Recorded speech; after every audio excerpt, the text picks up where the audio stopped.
వివేక హత్య కేసులో ఆయన కుమార్తె వైఎస్ సునీత సుప్రీంకోర్టులో మరో పిటిషన్ దాఖలు చేశారు. భాస్కర్ రెడ్డి బెయిల్ రద్దు కోరుతూ సుప్రీంకోర్టులో సునీత పిటిషన్ వేశారు. దీనిపై సుప్రీం ప్రధాన న్యాయమూర్తి జస్టిస్ సంజీవ్ ఖన్నా నేతృత్వంలోని ధర్మాసనం విచారించింది. ప్రతివాదులైన భాస్కర్ రెడ్డి, సిబిఐలకు నోటీసులు జారీ చేసింది.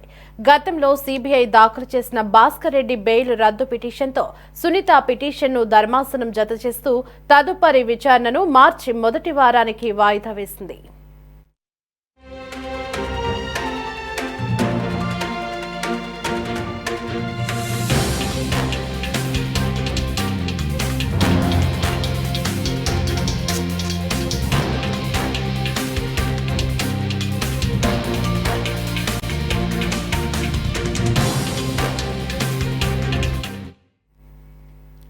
వైఎస్ వివేక హత్య కేసులో నిందితుడు భాస్కర్ రెడ్డికి తెలంగాణ హైకోర్టు గతంలో బెయిల్ మంజూరు చేసింది. అయితే హైకోర్టు నిర్ణయాన్ని తొలుత సిబిఐ సుప్రీంకోర్టులో సవాలు చేసింది. సిబిఐ సవాలు చేసిన తర్వాత భాస్కర్ రెడ్డి బెయిల్ రద్దుపై వివేక కుమార్తె సునీత మరో పిటిషన్ దాఖలు చేశారు. దీంతో వైఎస్ భాస్కర్ రెడ్డికి సుప్రీంకోర్టు నోటీసులు జారీ చేసింది.